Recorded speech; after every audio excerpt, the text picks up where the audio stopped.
Welcome to Behind the Build. I am your host, Jonathan Jacobs.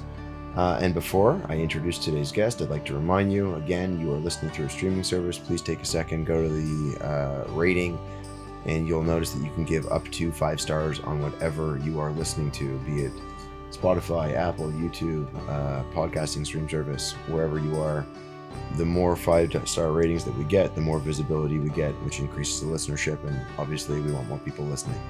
One of the sponsors of the podcast, powered by Walden Homes, is Lutron. Now, I know that if you're an architect or designer, you might think you know about Lutron, but did you know this? In 1959, they were the originators, the inventors of the rotary dimmer. Now, fast forward decades upon decades later, and they acquired a company called Ketra. And what's Ketra? Well, imagine that you could tune the white light in your home to any temperature, from a bright, energizing white light to a calming, candle-like glow. Ketra is Lutron's architectural-grade lighting that not only makes you feel your best, but also enhances the materiality in the space. Whether it's brick veneer, Venetian plaster, or a prized collection of paintings, you can tune the lights to unlock the object's most vivid colors. So they've got you covered on lighting. Then they have incredibly beautiful automated shades. They provide whisper quiet privacy, balancing daylight with UV protection, and finally, the element that brings it all together are Lutron controls, crafted with authentic materials that bear the marks of artisanship. Their mission is to make light an integral part of the human experience. They are rewriting the story of light and creating technology that works intuitively with us to make the world a brighter, more beautiful place.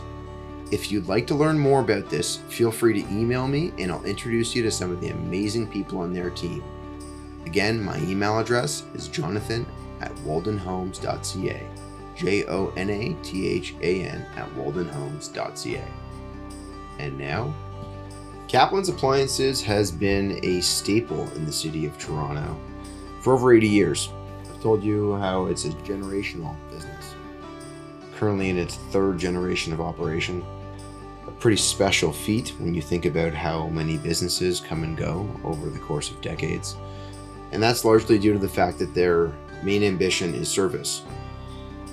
Anyone could offer the sale of appliances, but in order to be able to properly service people, well, that's where you set yourself apart. I used Kaplan's, obviously, for my own home. I finished a renovation a couple of years ago, and one of the key elements in making the decision for our appliances was that we wanted to get something that was going to have induction as a cooktop. We wanted that because of speed. With young children coming through the door at the end of the day, they generally can get hangry. So to avoid that, if you were in a pinch and you needed to let's say, boil some craft dinner for the kids, because not every night is a gourmet meal, if we're going to be honest with each other, you can go from the point of them walking through the door to them sitting down and eating within 10 minutes. Water's boiled, the noodles are ready, you throw in the powder, a little bit of milk and butter, and next thing you know, your children are eating and you've avoided the hangriness. Kaplan's has actually been supplying induction cooktops for over 20 years. And to my knowledge, it's actually largely where the entire industry is going to shift. A lot of people don't want gas in their house anymore. If you don't know much about induction, I would highly recommend reaching out.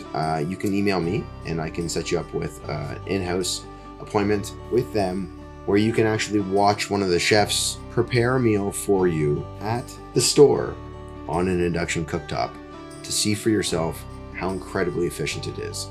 My email address is jonathan, JONATHAN, @waldenhomes.ca. I look forward to hearing from you. And now, I want to tell you about a window and door supplier we've been working with for the last number of years. The company is called The Doors. They're a European window and door supplier introduced to us by Eisen Architecture, and we have subsequently partnered on a number of projects with The Doors supplying their product alongside Eisen Architecture and us on a number of projects, which is now kind of filtered over into some other projects where they've installed incredible curved glass and curtain wall with Drew Mandel Architects on a project with us, as well as SMPL Design Studio. I have the product installed here in my own house, and my youngest daughter, who is under the age of 8, is able to open the door at the back of our house, and it's a 16 by 8 slider. So one fixed panel that's an 8 by 8 and one sliding door that's an 8 by 8. And my 7-year-old has no issue opening the door up and sliding it. When you think about what it weighs, you would expect that she would not be able to do it, but she can.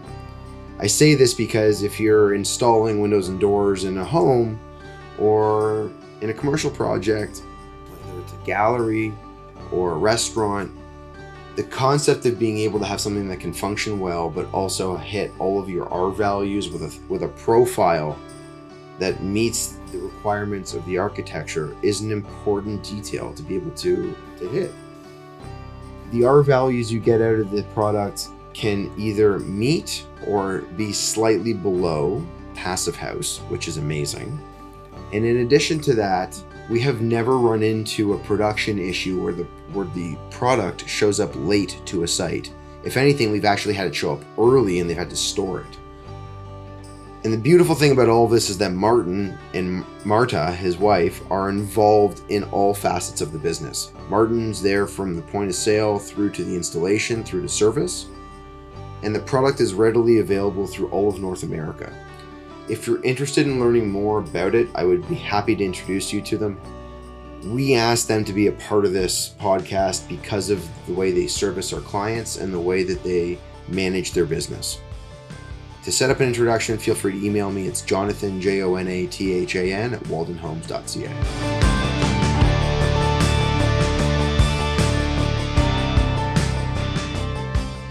So, with that said, I will tell you, this podcast is powered by Walden Homes. And so what better person to have on than one of the original founders of Walden Homes? This is the man who, he and I brainstormed the idea of this 6 years ago. Well, mainly he brainstormed the idea and then we talked about it.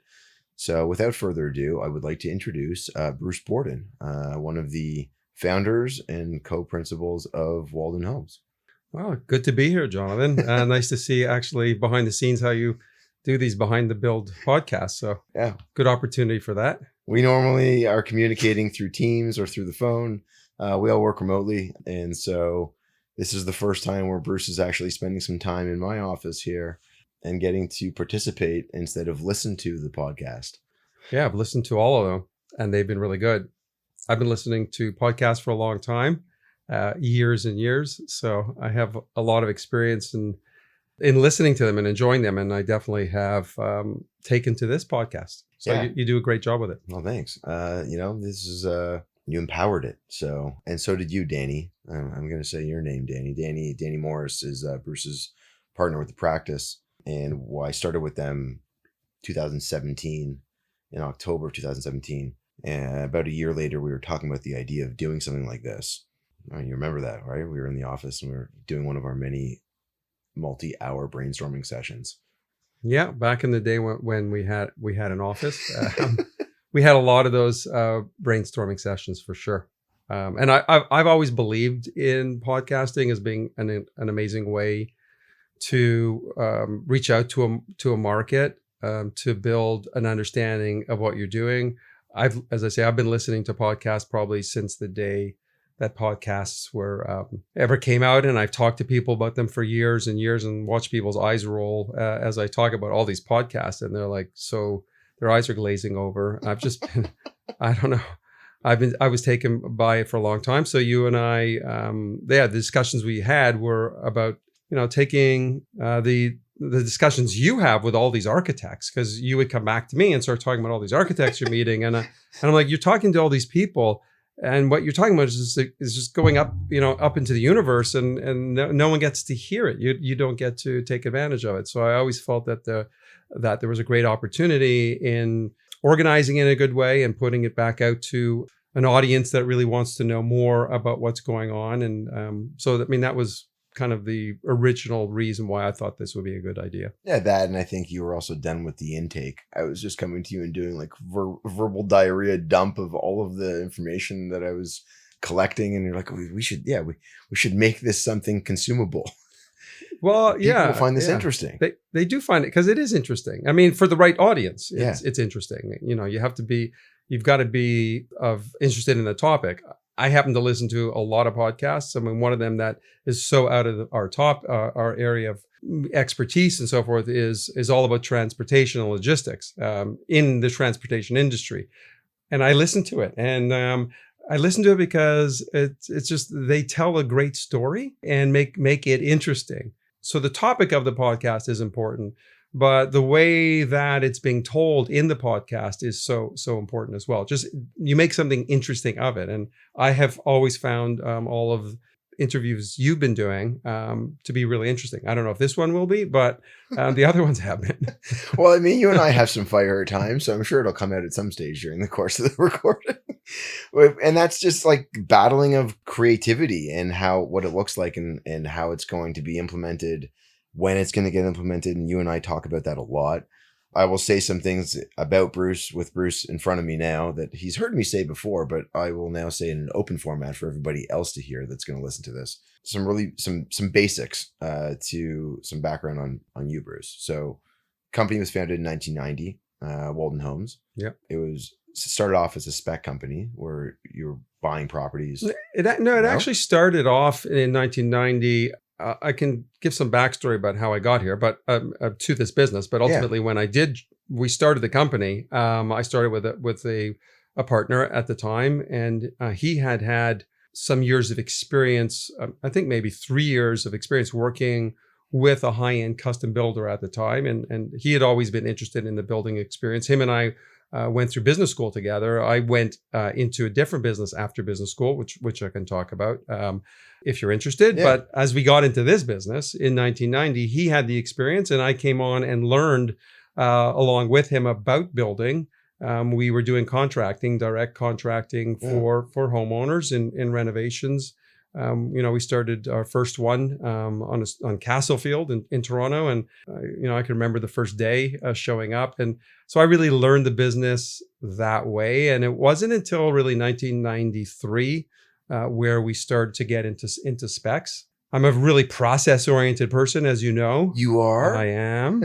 And for anyone who doesn't know that, you can know that Bruce is process-oriented because he wanted to explain the story here as I was going into it, which is a part of what happens between us. So go ahead. Process-oriented. Well, I'm really process-oriented, and I found that we did one spec. We bought a small property, 25 foot by 120 foot. And this was in 1993. We were going to renovate it, gut it, top it up, underpin it. And we did that project. And I pretty much used that model I explored, it was in the 1990s, and the real estate market was very different. I explored other areas in the city where we can buy similar properties and pretty much template that exact formula over and over. There was an investor who invested some money along with us, so we were able to do it, although we paid an extraordinary high interest rate.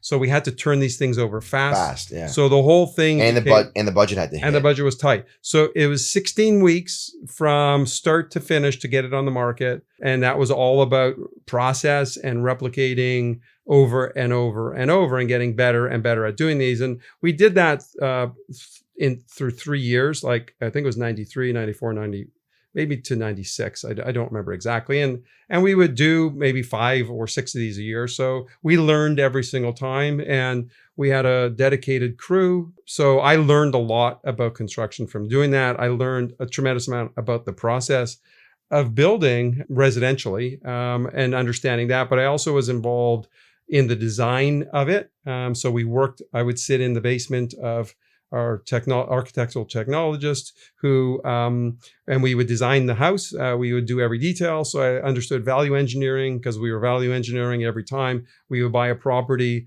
At the time, I think like maybe between 180,000 and maybe 230,000, and they had to sell for between 600,000 and 700,000. It's like a 600 to 800 foot square bachelor condo now. Yeah, I know. No, these houses were 55 feet in length, 20 feet wide, on 2 floors, so 2,000 square feet plus the basement, depending on what we would do in the basement. And they were selling for 6 or 700,000. I don't remember. Maybe like high sevens was a big one. So everything was about squeezing dollars out of what we were doing, but we were building it in a way that, in my view at the time, was so my insurance policy to selling these was actually build more detail into it than anyone would find anywhere else. And at the time, that was about, applying a lot of trim. Maybe today that doesn't work, but it was applying a lot of trim and moldings. And we found a cabinetry company. We were able to do really nice cabinetry inexpensively. Anyhow, it was formulaic. It was all process.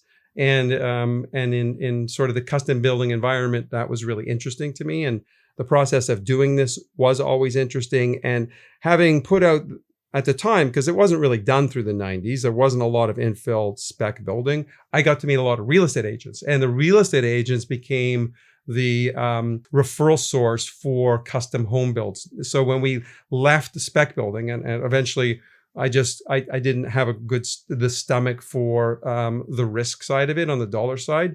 I preferred just working. I enjoyed the process. I liked working with people, and we began to work for private clients. And that's how the business transitioned into what we do today. And that is, we don't spec build. I haven't spec built since then, but it's all about the process and working with clients and right now design partners to which is what keeps it really interesting for me. And the name Walden came from a joint venture of last names, right? Yeah, it was a combination of my former partner. Danny came in later, but my former partner and myself was put together as Walden. Yeah. And so Danny joined, what, it was mid. I was in 1997. Yeah. Danny joined. We had really set up at the time another company which was set up to service smaller projects. Yep. So it was really running smaller projects, while our projects at the time were either full builds or larger gut renovations. What we formed with Danny was more repairs and smaller renovations, and that ran for about 3 years. After which time he wound up becoming a partner in Walden, and then over the course of maybe another year or two, we then bought out our former partner. So it was just Danny and I at that point forward. Right. And so, in touching on process and what you always try to instill in our team is the importance of communication and transparency, which is an amazing buzzword, and everybody talks about transparency and transparency this and transparency that and transparency all over the place and up and down and left and right. But the concept of communication and transparent communication, meaning like to have an open forum and to push information out to not only to our partners and our clients and trades and everyone else, but internally for an understanding.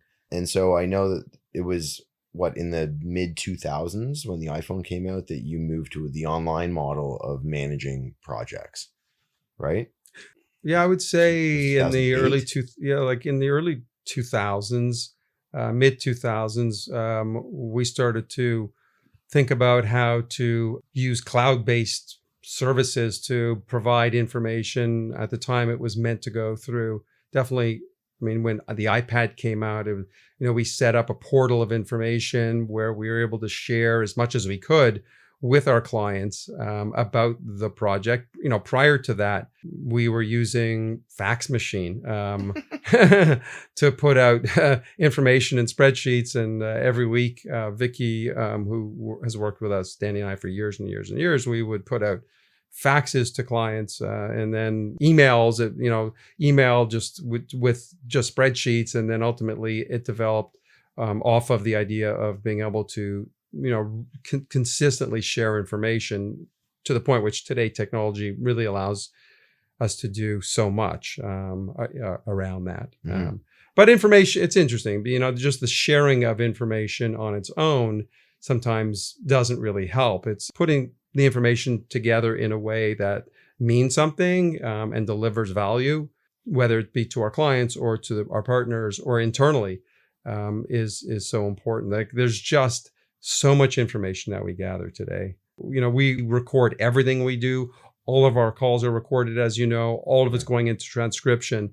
So there's endless information. And today it's really about how to distill the information into something that's meaningful and shareable and usable and adds value. And I think that that's a huge part of it. But as we sort of started this conversation, where we were talking about you and I spending time in our office. So this is, as we are completely remote now, which happened after COVID. But prior to that, we would talk a lot, and we would have meetings in our office and talk a lot. Always. About whether it's you and I, or whether it was a production or, issues on a job site, and all of that information evaporates. Like it's done, and you have the opportunity to learn right then, but really you can't share the knowledge or build intelligence into the business. So that's what we're doing a lot of now. Yeah. And I would say that it has dramatically shifted the way in which we can operate, because it has allowed the construction managers that we have, it's allowed our internal team that looks after procurement and takeoffs and all the rest of it to be able to communicate in a way where they can individually agree that they understand the information that's in front of them, or not agree. Because if they don't understand it, then how is anyone else going to understand it? But it also lends itself to a cohesion internally that puts us all on the same page, so that others can feel the same thing. So all of that said, because we're starting to now talk about the business, and you talked about the beginning of Walden, I do want to go, and I want you to tell people about like what life was like for you, because I know that one of the early inspirations that got you into this business was your dad. And I think that's an interesting story for people to hear, because as cerebral and forward thinking as you are, that I think laid a massive foundation for. Yeah. I mean, yeah, well, my dad, my dad he was a business owner, entrepreneurial in a sense. When I was younger, he owned a bunch of companies. They happened to be meat processing companies, coming from a longtime vegan. Also, as you say that, I will say I used to make fun of Bruce for being a vegan, and then eventually I converted to it. Now I've been a vegan for like 5.5 years. Yeah. Well, like my family, my grandfather and my father were in meat processing businesses in Montreal. My grandfather had a huge slaughterhouse. We're talking way back. And my dad, I would work in the summers or when I could. At the slaughterhouse? No, it was in my dad's meat processing factory, and I would work in the packaging area, and we were surrounded by endless amount of meat, and my house was filled with freezers of meat. And we had meat. I did not. I did not. Yeah, like we were. So it was endless amounts of it. But when I went to university, in 1981, by 1982, I became a vegetarian, and I was a vegetarian since then, and became a vegan actually. I wouldn't even call myself a vegan. I would just say I'm more whole food, plant-based. Yeah. So it's a lot about not processed foods. But anyhow, turned away from meat back in 1982 or so, and growing up in that. So my dad, it wasn't the business necessarily. It was him being in these businesses that did inspire me. I was always a creative person who, I don't draw, and I can't play any music. That's not true. You doodle on your. I sketch. I have a Remarkable 2, which is an electronic pad, and every morning I do. Yeah. If you ever showed it to you, it's like the most childlike sketches. Agreed. It's just I do these faces to provide some expression, about what's happening, and then I write a little handwritten note in association with that, whether that be about stress, about gratitude, or just thinking process, reflected by a really terrible sketch, and then my handwritten note. So I try to do that. Every day. Again, that's process. So my Remarkable 2, which is I have got an organization system in there, which I've gathered up now, I guess 3 years of these, and so from time to time I get to look back at it. Yeah. But going back to my dad, so he built a house for our family when I believe I was 12. So was he on the tools? No. He I didn't know anything about building. There was a property in an area in Montreal, and he bought it, and he contracted it. And I would go there, and I liked the creative process. And like what I saw there was creation and something ultimately that we lived in, and it just struck me as being like worthwhile, I guess. I said, I'm a creative. I can't draw, and I don't play music, and I don't do like, I'm not really that good with my hands, but the notion of creating something out of a thought is really inspiring to me. And I look pretty much to everything I see, always trying to understand that, whether that's homes or businesses or interact, like, if I'm walking through an airport, I'm just always looking at how things work.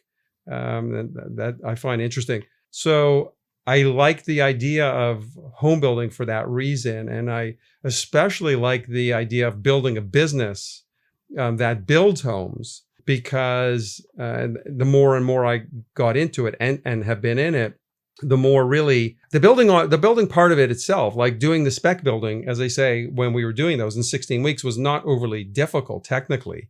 But the business of building a business that builds custom homes for people is a whole nother story. Because when I built my own homes, it's like, now that's a challenge, because all of a sudden the process of building for someone, it's myself and my wife, it changes everything. So the process of doing that is a constant challenge, and how to get really good at it, and then how to build a business that does it really well is a whole nother story. Well, I mean, we spent the last 7.5 years working on different processes to implement, to see what works, what doesn't work, throw it out, build it up, move it around. Yeah. So, okay, so you fast forward, we're 2008, you had moved to the online platform, you were using iPads. What we actually skipped over was what you told me just before we started the recording, which was that you had actually created a radio show before we did this podcast, and that was in the early to mid 2000s. It would have been in 2004, maybe 2005. It was called Renovation Radio, and it was a website where I would interview different people about the business, or have someone interview me about the business, and it was pretty much me talking about the industry. It was about the industry, and like our business up until you came into it, which was back in 2017, was always a design build company. Yeah. So we were a design build business. I can explain more about that, but at our core, I talked about value engineering, and it always was about value engineering. And I just believed at the time that the best way to do that was to combine the effort or coordinate the effort of design along with building, from the point of view of doing it economically and maximizing budget. So I would have spoken a lot at that time, and I believed a lot at the time about how to do that. Now we've changed our approach 100%. I still believe no, that's right. No, 50%. Well, 50%. I still believe design's in the gone. Yeah, design is gone. But all of the things associated with working to control as much as we could with budget and process and the construction management, like all of all those core values you learned when you were looking for the 20 by 55. Yeah. Sorry, yeah. 25 by 120. Sorry, yeah, 25 by 120. Sorry, 110 sometimes. Yeah. But no, that is 100% still there. What I gave up on trying to really master was the notion of design, because we did that in any number of ways, but it was always me fronting the design in a way. And that was, I think, an error in a sense. It limited us a lot, because, there's like this incredible pool of architects and design talent out there who, not that I was designing the homes, but I was still in a way I was getting in front of it and maybe getting in the way of it. Mm-hmm. So, we decided to change that model when you came in and said, okay, let's go and build the relationships with architects and designers. And we're going to offer our service, which is project management. It is construction management. And it is the overlap of value engineering that we can bring to them and assist them, versus trying to do that all in-house. And I did it all in-house for years, but I've been really, really thankful that you did join us, and we decided to go down this path in this way, because I think what we're able to offer just gets better and better and better because of that. Yeah. I remember when we had first spoken, And we haven't really, I guess I haven't even talked about this much over the course of all the recordings that I've done, but there's just some basics on it. So our wives, Kathy and my wife, Wendy, had met for business, and they were talking, and then they talked about their husbands. And then from there, I had been in transition between where I was and where I was going to go. I was completing my real estate license at the time. And I remember I was actually on break during one of my real estate classes, and I chatted with you for the first time on the phone. I was sitting on a picnic bench outside of Oria. Yeah, I don't know if I've ever told you that. No. And I think actually the day that you and I spoke, and I could be wrong about this, but I feel like the day that you and I spoke was the same day as solar eclipse. Yeah, this is where I remember these weird things. Anyhow, but we spoke, and I want to speak because I didn't want to waste your time by coming and meeting with you if we didn't feel like there was any form of like an actual connection to each other and what you were looking for and what I was looking for. And then I spoke with you a second time, another week or two later, and then eventually I came and I met with you. And what's wild is that the day that I came to meet with you, I had just had a coughing fit. I think this part I might have actually told you mentioned on this before. Yeah. I don't remember who it was with. I think it was maybe Beth Wasserman or Beth Lowenfeld. Anyhow, I had my sunglasses on, and I had a coughing fit, and I had all these broken blood vessels around my eyes.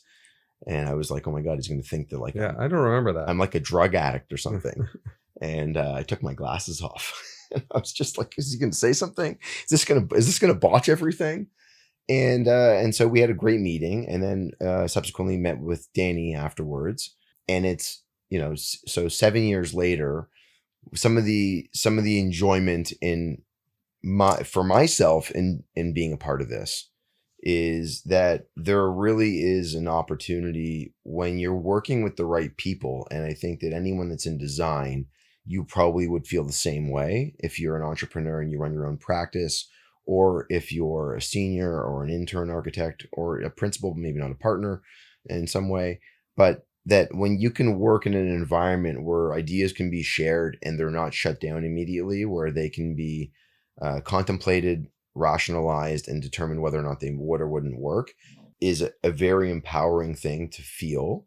But also, and I would say almost more importantly, is to treat a business as though it's a startup on a daily basis. And one of the things that I have really enjoyed about being at the company and being involved in a lot of the brainstorming sessions that you and I have had over these years is that a lot of people that have been doing something for a long time treat their business like it has to be a certain way. And that is the exact opposite of the way that you envision this business. That Walden has never been stagnant. It has always been malleable to adjust and refine itself and continue to look at new ways of improving, which doesn't happen much in business. It really doesn't, unless you're forced to because the outside forces are pushing you in that direction. Yeah. Look, I mean, to speak to that, I can tell you that there's two things. One is like all of my, as I say, many of my thoughts as I go through the day and the see thing is always coming back to a process, like what is happening to get it there. I spend a lot of my free time really watching other businesses in a sense, or learning about them from the point of view of what they're putting out and how could they have that customer interaction. How does the front end person like have this interaction with me, knowing that everything that happens behind the scenes in any business. So that's always interesting. And for ourselves internally, I've always looked at everything that happens almost every single day that goes right or not right as a result of the process that it's running through. Mm-hmm. So it's an endless opportunity to me in a way that just lights up light bulbs all over the place. Like, yeah we got to fix that. Yes, we have to fix that. Yeah, we want to improve that. That's what's happening. And I think we can do this part better. So it's just like, that's to me why we're here. I mean, we build houses to learn how to build better houses, pretty much. Yeah. I think we do it well. But every one of them, like there's tons of opportunity to learn. Yes. And more importantly is how do you get an organization that can learn? Because if you're, once it goes beyond myself and Danny and, we had a site super that we work with for years. So it was a very sort of small operation, and I would run my project, or Danny would run his project, and I would learn and he would learn. And that's okay. But how do you do this in a way that you can run, many projects with a lot of construction managers, and at the same time collectively learn and grow professionally? I mean, that's I think one of the things that I've come to realize about you is that, like, you really want people to flourish. Yeah, like that's what is exciting. That's what motivates me is I'll be really hands-on, and I think a lot of people the people that work with us feel that I'm micromanaging, and I will in the beginning, and then I just go hands off once I know that we're able to get that. Well, you also do it circularly, where like and I'm saying this like, again, I told you. Well, look at this podcast. Exactly. Yeah. Well, but then you come back to it. So the way, from what I've seen always, is that you'll leave it alone for a while, but then you'll want to come back to it to see are there refinements that we can make now, given the fact that it's been running. How does it look? What does it look like? Okay, now how can we make some minor changes here and there to now look at enhancing it and taking it beyond where it currently is, so that it doesn't stay stagnant. Right. That's 100% it. Is get it up off the ground. And that may be, and don't wait. And don't wait. It's like let's find what we need to do. Let's get it up off the ground. Let's let it run, and then I'm going to come back to it whether with you or anybody else that's involved in our business. Say, okay, like, how's this part running? How are you doing it? Yeah. Here's what we need to improve this time, and we do that every week. So I spend 15 or 20 minutes periods through my whole day within small processes that we're running, is small, like really small processes, and say, is that working? So we do our photo uploads, we do our job log entries, we do, site safety, and these are all small processes that we run. And we didn't talk about it, but we built a back end system where we're able to get insight into it. I'll go there in a second. Yeah, but the purpose of it is to allow for small incremental improvements in each area, and I can keep an eye on it, not just from the point of view of being the boss. Control. It's just about visibility and better. But you use that word transparency, and again, I know buzzwords, like, what great, but that's the purpose of it. Really, is that we can all understand what's happening. Everyone collectively understand and share information correctly. So, because you said it there, you'll go away and come back to it. Like, there are times when Bruce will come back to me on something, and he's focused on it, and like, when you're on it, like, you want it done. Let's go and do it and implement it, and not wait. Like, do not wait. Just go and do this. Why is it taking so long? Just do it. And I have times where I'm like, my day finishes, and like, Wendy will be like, how's your day? And I'm like, he's on me. He's back on me now. And for the right reasons, because it also drives others. And sometimes in most businesses, there is a person that is taking the coal and stoking the fire to make the train move. And that is largely the way that I see it, is that you are endlessly stoking that fire. And I'll say this too. I've worked at different places. I've worked in automotive, and I coached tennis for many years. I worked in another industry, and I've worked with different people. And there are people that look to control, and there are people that look to empower. And you're neither of those really, as much as you want to empower, but also you want to see the growth of the business. You want to see it build. So, with that said, there is always generally once a year where Bruce will say, okay, so we're gonna do this now. And that happens during the holiday season, when we shut down for 2 weeks. And I know when we come back to work, well, generally you and I will talk throughout the holiday break, but some sweeping changes are going to likely be implemented in some way, because you've had time to play with stuff when the projects aren't fully running. Yeah, I mean, in the beginning, because don't forget, our business ran a certain way up until 2017. Yeah. So there was 2017 going forward, where is okay, we're going to change the way that we operate. We're going to have to build up process and systems to support construction managers in a way that we would have done it differently. We needed to learn that and build our processes and systems that are going to allow that to happen.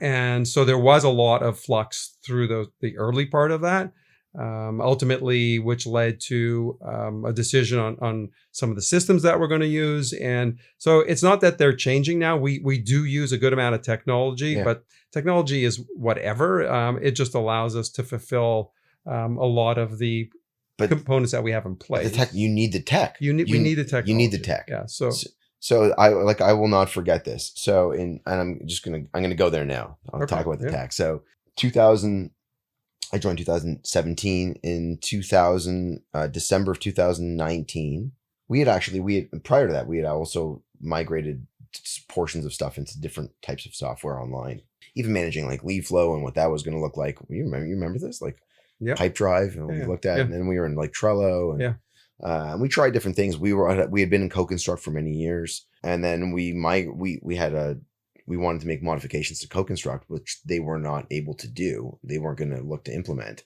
And you were like, at that point, okay, let's look at the others. And so we looked at Builder Trend, and then you did a deep dive into Procore. And then I remember this. I don't know, was it a phone call or an email? But you said we're going to leave Co-Construct and we're going to go into a new platform and we're going to build our own software essentially in the platform. And I was like, what? Well, yeah, I mean, I wouldn't say we're necessarily building software per se, but we're going to find a platform where we can customize aspects of what we do, deliver information to clients and to partners and internally in a formatted way with the flexibility that'll allow us to just grow and change and modify and get better. Whereas in Co-Construct, which is an off-the-shelf, it's large. It's part of Builder Trend. Yeah, they bought. Builder Trend they right now. Sold to Builder Trend. They have thousands and thousands of users, but I just found it very limiting, and the time that I was spending in it to try to deliver what we wanted to was not ever going to get us any better. Yeah, we kept talking about that endlessly. So how do we get better at it? How do we get this better? And it limited our ability to do that. Again, we're building houses, so the physical houses get built. Yeah, they get built, the information, the ability to learn and to do it better and to share information in a good way was stunted by that. So yes, we can build and we'll improve our ability to build and the trades we work with and our construction managers. You do all of that side out of technology, but the rest of it, getting better at building the ability to do those things better does happen with technology, which assists us in gathering information, collecting information, distilling information, and the sharing of the information so that we could all be on the same page. And that's really what it is, because it's not information. It's getting everybody to see the same thing and understand the same thing and walk away from that interaction, everybody clearly knowing the same thing. And that we could not do until I thought we went into the system, which is built in Smartsheet, which is an interesting platform that you can do endless amounts of things in. And it's really adaptable. I learned how to do it.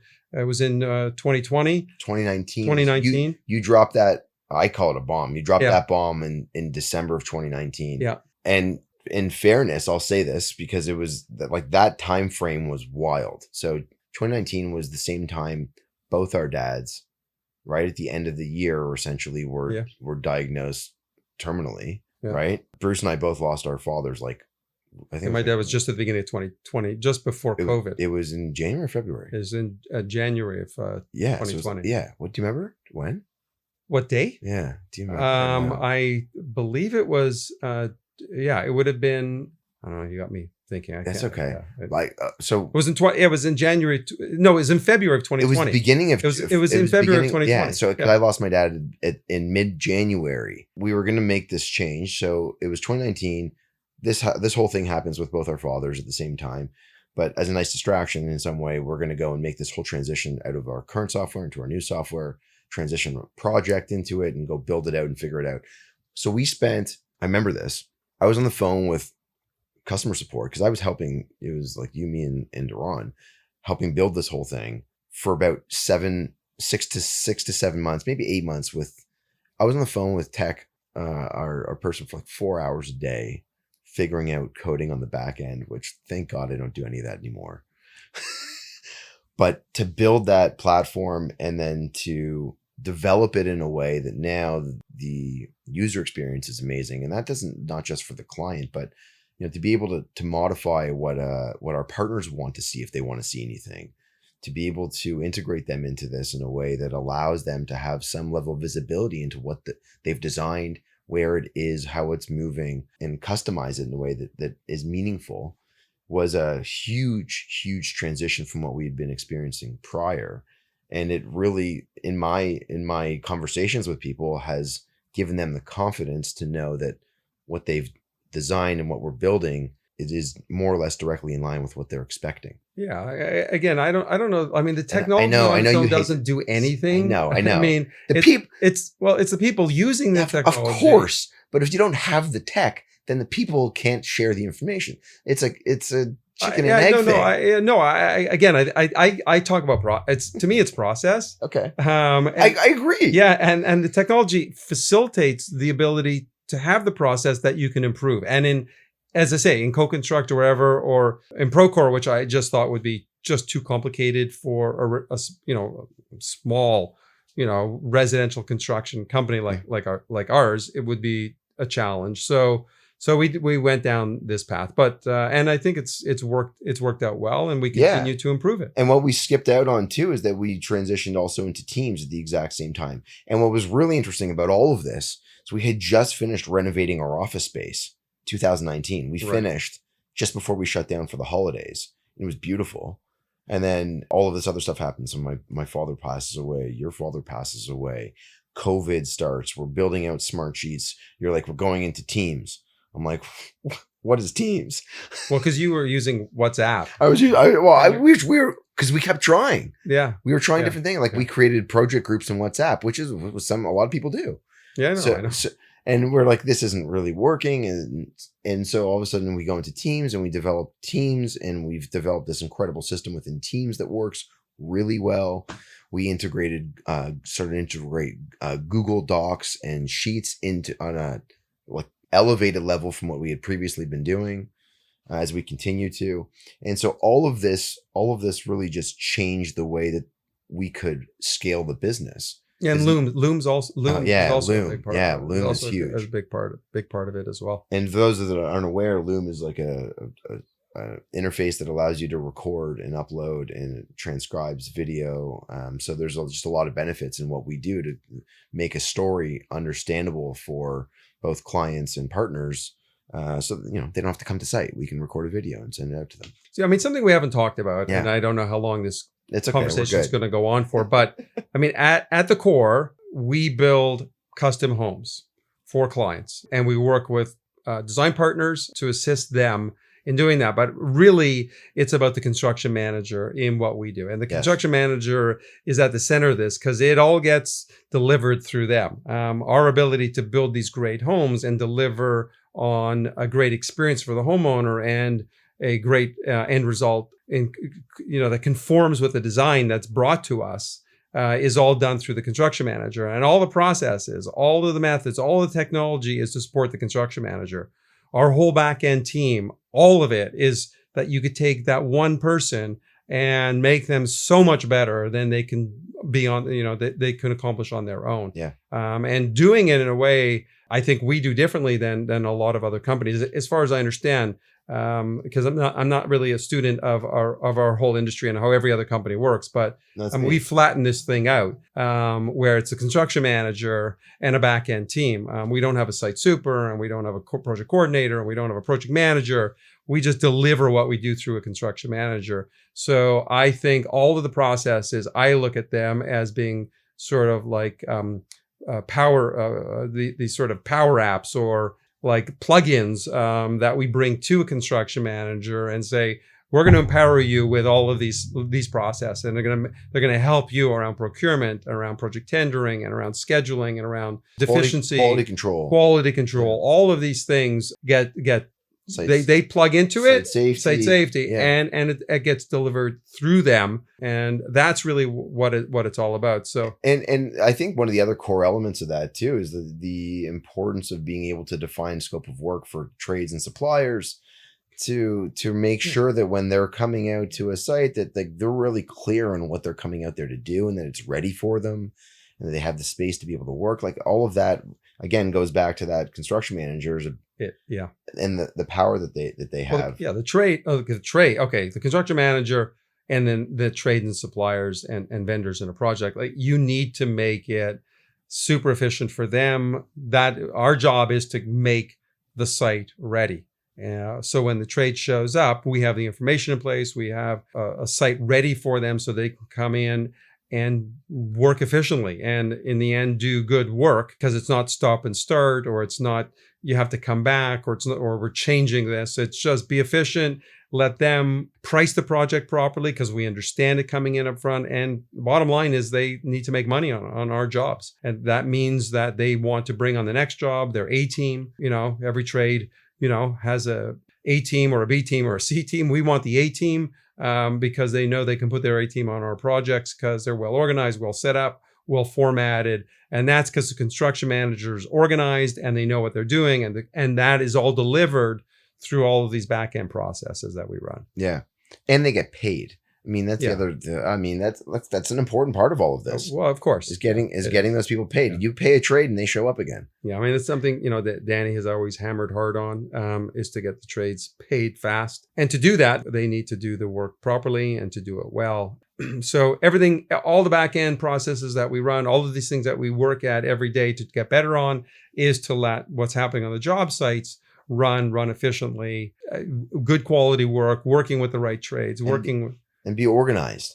Well, that's what all of this is about, is like organization of both of the site, but of all the information, so that the construction manager on site is not perpetually overwhelmed, which is inherently going to happen at some stage of project, especially near closeout, but that throughout the course of it, that they feel that there's enough for them to be able to sink their teeth into, or that they can raise their hand and ask for help on something, because we've got enough people there to help support them, to make them, the superhero of the project. Right. Yeah. So if I take it back to what we spoke about earlier. So when I was doing, the spec building formulaically on 25 by 120, 110 foot lots, 2,000 square feet, 55 feet long. It was easy because we were designing it. I was sitting in the basement with the technologists designing it. We were running the jobs. And being able to run an efficient site for a trade was easy. But in this world where we're working with design partners who have different ways of presenting information, and their expectations are what we're here to meet, now all of a sudden it becomes a lot more difficult, because and they all work differently. So it's very different. And the processes that are in place to extract that information, put it in place so that it can get delivered to the vendors and trades pricing this, and then delivered out to the site so that it's going to happen consistently, is a challenge. I mean, that is the challenge that we get better. We want to get better at and better at and better at, because that's ultimately how we deliver on our promise. And the promise is getting brought forward by you. You're talking to architects and designers, and you're meeting with them and explaining what we do. And I'm here, and the rest of our back-end team is here to make sure that the construction manager on site is going to deliver that. Yeah. And it gets done, again, in my mind, by having processes that run right, and the right people. Let's not talk about the wrong people. Yeah. It's people who need to be motivated to do the work, to do it in a way that really comes through in terms of being honest and open and transparent. It's just a word, just like technology, but it's delivered really by doing it. Yeah. Ultimately. Yeah. So we say all of this, and then you think about how we go and we create this podcast. And really, I would say that I've talked about it briefly before, but one of the major catalysts to doing this, one was, yes, that I'm already having a lot of these conversations with people, not as many people as I am now, but those conversations were already happening. The other main factor that allowed us to do this was that we spent 6 years on developing these processes to be able to establish what is it going to look like for someone if we want to get to the point where we're going to be able to hand this off and bring in someone else that can take it from where it is now and move it forward. And there was a lot of testing. Like, there was a lot of testing that we did on understanding how the inputs would work, understanding how to disseminate the information, how to extract the information, what type of reports we wanted to create, all of those types of things that we were working on to be able to get other people to come in, take it over, again, expand upon the basics of what had been created to allow this to then be something that we say, okay, you know what, we've got enough happening now on the back end. I remember when you said this to me in September of 2024, 23, you're like, let's look at doing the podcast. And I was like, are we there? Are we there? Do we have enough process in place? And you're like, yeah, I think we do. And you know, I want to try to have you doing more of that. And one of the main reasons was like, we want to be able to go and have these amazing conversations with lots of people and use it as a tool for business development to be able to grow our network of prospective practices that we could build for. Because ultimately what everybody wants, every architect, you know, you're listening to this now, what you want is a good experience in the construction of a home that you have to deliver for your client. And so to be able to create an environment where we can have those conversations and talk about you and how you've established yourself and what you're doing, what your intentions are for your business, but then also beyond that, to be able to then find a way to connect you with others. And you know what we want to do on a go forward basis. I think what we could in some ways talk about it too is the concept of behind the bills. Yes, it's a podcast, but there's more that we want to do with it too. You know, we want to look to essentially develop this as almost like a secondary business that provides information back to the community. Yeah, I mean, I look at it as value add. Yeah. Like, how do you put more value? I think, again, just for myself, I find the podcast interesting, and I like hearing the discussions that you're having with all these design partners. I find it super interesting, and I learn a lot about them and about each individual. And again, this is also about business, and you don't really get into in-depth discussions about their processes, and maybe that would interest me even more, but that's not the point of this. But I still find it interesting. But I believe that there's a value add that we can bring to this community, like the community of the people that we're having these discussions with, which is just bringing information to them that they can't get on their own. And that would really be done through anonymously collecting information around areas of their businesses and the way they run them, where we can gather the information, assemble it really well, and then share it back to the community in insightful ways. And that, again, it all has to be done anonymously. So if you take, for example, you know, fees. So, you know, for a given project, how much would any architect, you know, decide to choose? Now, if they were able to do that in a way that doesn't say, you know, this is their price, but this is anonymously saying like this is how they would how they would price it, and you collect that information and then share that back to the community so people get a sense from where they're at with this. I think that is really useful, and that you can apply, you know, sort of apply to so many other aspects of running an architectural practice. Because I know for myself, if we had that information about what we do, I would really be interested in learning about aspects about the way that we do our business or run our business. So that's something I think we can look at. But there's many others that you and I are talking about. Whether we want to talk about it right now or not, I mean, we can continue to discuss it. Yeah, I mean, look, the concept of behind the build is to really extract whatever we can that happens behind the construction, right?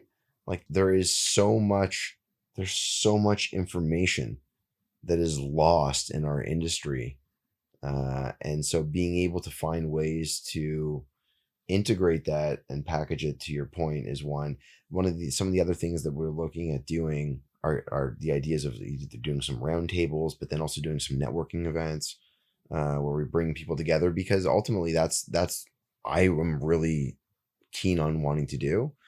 Again, one of the catalysts of doing this podcast was the connection to people and connecting with people. I think. And we've done some small sampling of it, and I know you're about to do one of these roundtables, and I think it's a great idea. I think it's going to work really well, and I believe that it should become part of what Behind the Build is, definitely as we go ahead. I think the people aspect to it and the connectivity aspect to it, as a business owner, we're all working somewhat on our own, on our own businesses, in our own mind, dealing with the set of problems that we see in front of us. But once you have the opportunity to connect to other people, and I mean, it's a business. Architecture is interesting in that.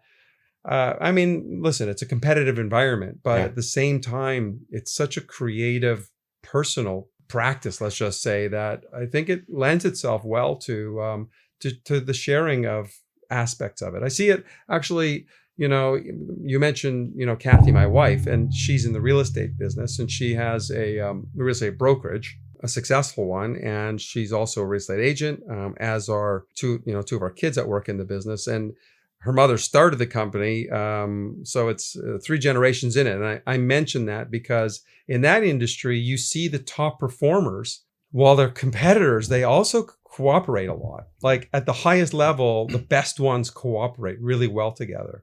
And it's interesting to note they may be competing on listings, but they also understand that they cooperate with one another. They make each other better. And I think the same thing with top architects. I do.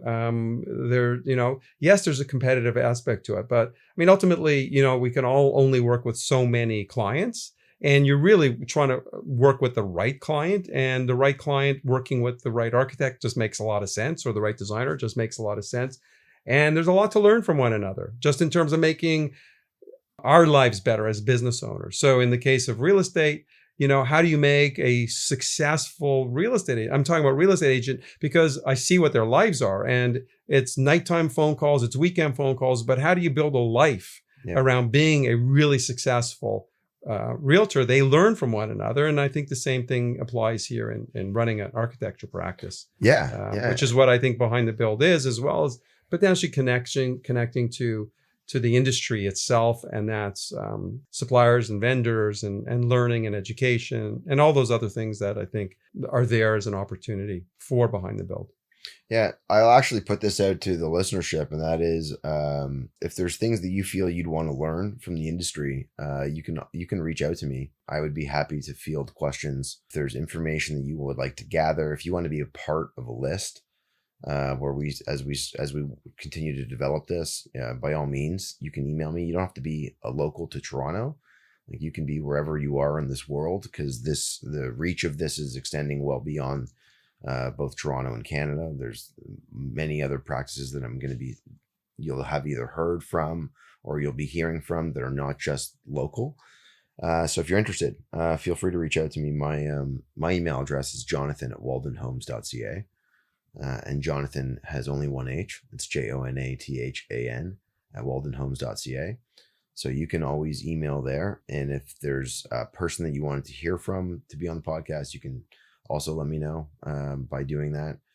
I'm going to say it again. I don't do it enough during the regular recordings, but Behind the Build is powered by the company that we are, and that is Walden Homes. And yeah, we are here to build homes, but we're also here to build relationships.